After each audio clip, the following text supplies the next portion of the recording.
Good afternoon. It is the 17th of July and I am back with an intercropping trials update. I've had lots of questions and loads of people wanting to know what's going on and why, people that have been on the tours or seen videos on various bits of social media. So I'll do one more update now before harvest and then probably a post-harvest once everything's in and I've worked out all the figures and separation and done stuff like that. So if you haven't seen the first intercropping video, I might put a link in this. I don't know. I'm not sure how to do that yet. Or just go on my channel and look at net zero intercropping. So just to summarize what's going on here, I've got 16.5 hectares of intercropping trials. There are going to be nine different plots with 7 different varieties, 3 legumes, 2 cereals and 2 brassicas. They have all been post-cover crop, been sprayed off and then had absolutely no inputs and won't have any inputs the whole way till harvest.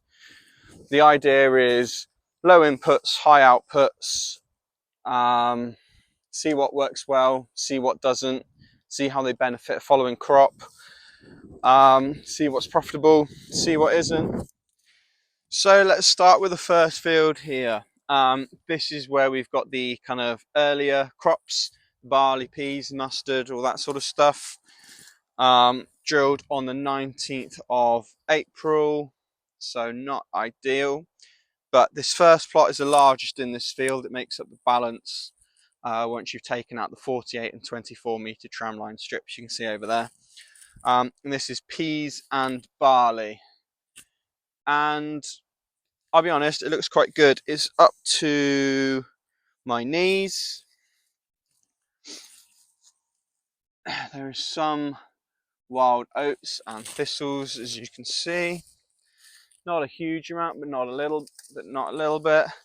I thought the peas were going to pull down the barley a bit, but they don't seem to have. Interestingly, the barley on my right hand side, which is a lower rating with the peas, compared to the barley on the left, which is a bit higher rate and with a low rate of vetch. The right side barley does seem to be a little bit taller. Not sure if you can probably see that from the camera. But as I've said on all my tours, it was only 6 kilos of vetch. And I think if I was going to do this again, I would go from probably 12 to 15 kilos. I mean, there is little bits of vetch in here, but it does look thin. It does look starved. Barley does like that early mineralization of nitrogen or starter fert. But it'll just be interesting to see what it does. It looks okay. I wouldn't exactly say it was a failure, but it's probably not going to make a lot of money, this plot. Probably won't be much much nitrogen left over for the following wheat, as it's mostly a cereal in this 24 metre strip, but we'll see. So moving on to the next door crop, which is the peas and oilseed rape, and this has changed in the last week. About a week ago I did a base UK tour and you couldn't see any oilseed rape at all. The peas were really tall, but now they've kind of hit their maturity. They've all started falling over. We've had a lot of storms this week and lots of rain, so the peas have really gone down a little bit, which is interesting because it's let all the oilseed rape go through, which I couldn't really see any as of last week. But you can see all these yellow flowers and it's actually podding a little bit as well. Compared to the oilseed rape that is with the beans in the field over, there's a lot more rape here and it's podded well. It still doesn't look brilliant, but it's better. But another interesting note that I found in this plot only, and it is the level of black grass. Well, it might not be the level, but it's the height of the black grass. And it seems to be a lot higher in this plot. And I think that is because, as I said earlier, the oats were tall. Sorry, not the oats. The peas were taller earlier and they crowded out the oilseed rape. So I reckon the black grass really kicked on, tried to compete. to so it got as high as it could to try and compete with the peas. And now the peas has gone down, you can just see a few black grass heads poking out the top. So we move on now from the peas and oilseed rape to the peas, barley and mustard. The mustard has really surprised me this year. Relatively cheap seed, you only need a small amount of it. It seems to pod really well. There's not a lot of weeds in this plot as well, which is quite interesting. There's a few thistles, as you can see, but there's definitely not as much as there are in some of the other plots. You can just see a couple there. But barley seems to be a good height. Disease-wise, everything's okay. It's about up to my knee. So I'm quite looking forward to this plot. I think it's doing well. There's a good amount of biomass there. Peas have all podded quite nicely. Yeah, excited for this one. I don't think there'll be much of a barley yield, obviously, because there's only, I think, 40 kilos planted out here. But yeah, I'm excited to see if we can get some sort of a decent mustard yield off of it as well, because that seems to have done really well. But I will just now move into where the barley finishes. We've still got some barley on the right. Where are we? About here. So you see I've got the barley on the right there, no barley on the left. And from what I can see, it does seem to be a little bit higher on that right hand side. Maybe there's just more barley heads propping it up a little bit. But it's a little bit thin, this just peas and mustard. So you can see from the top, there isn't a huge amount of weeds again, which is good. I think mustard does a lot of early competition, which I think limits a bit of yield, a bit of weed growth. But it does look good. Mustard is on its way out at the moment. Peas are not far behind. I'm hoping in the plots that have got barley in as well, they'll catch up, but we'll see. Yeah, so that's the first field. All these, I think, will be ready within the next month or so to combine, I would have thought.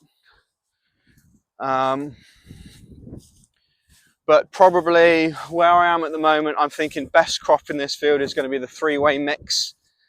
Perhaps the peas and barley with those two together. In last place, probably going to say the vetch and barley at the moment. But I don't know, we'll have to wait till harvest. But another interesting thing that noted the other day was, I'll have to turn around. So it's this height difference next to the hedge, and there are a few more thistles right next to the hedge, probably on the headland as well where it's compacted. But it seems to be about 4 or 5 meters out from the hedge. I'll go in the next field as well. There seems to be quite an increase in height of the crop. You can see it a little bit more starkly in the bean field here, but can you see about 4 meters out?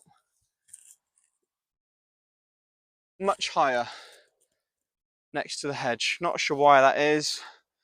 Mycorrhizal associations, no idea. But interesting nonetheless. So now into the second field, we can see the bean and oat crop, which makes up most of the balance for this field. Looking really good. I think this is probably going to be one of the most profitable plots. The beans and oats, it just seems to be doing really well. They're up past my hip. Quite thick, minimal weed pressure. And I've gone to something at the moment in that plot there. You can see the thistles poking out the top.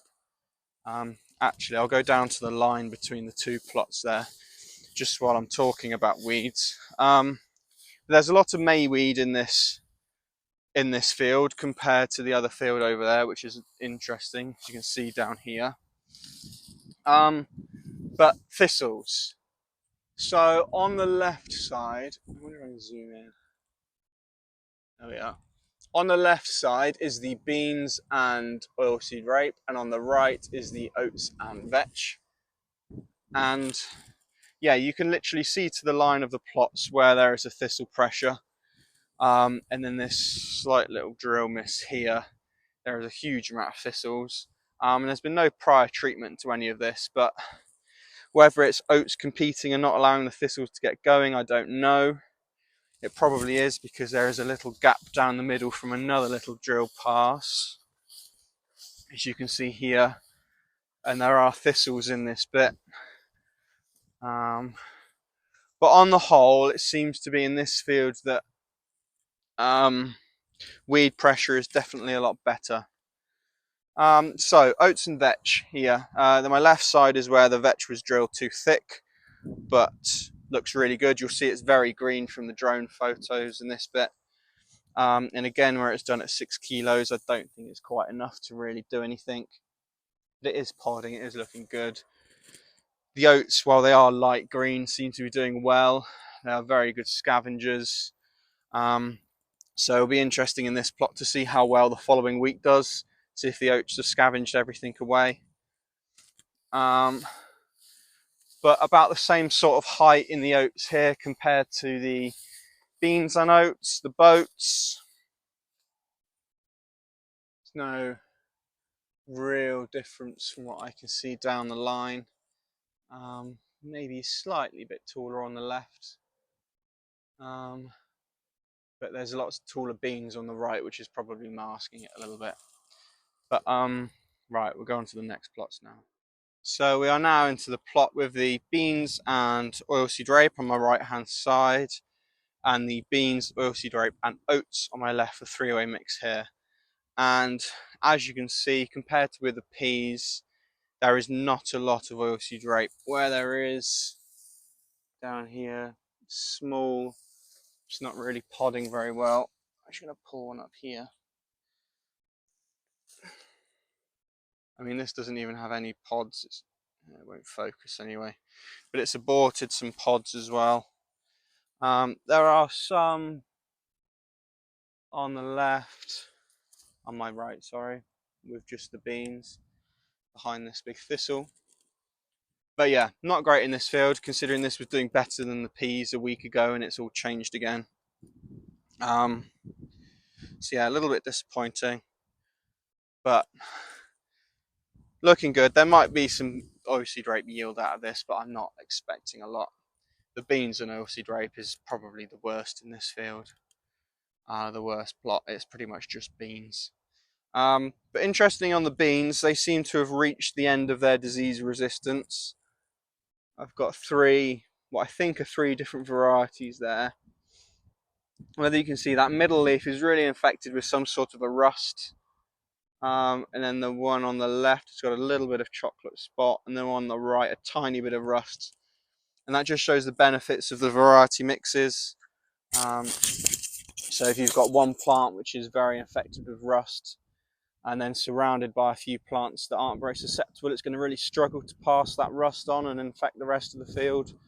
But as you can see, most of them have got just a smidge of this rust on them now, which isn't too much of a concern, as we're kind of coming towards the end of the beans' life, and they'll soon be senescing. Well, they're probably starting senescing now.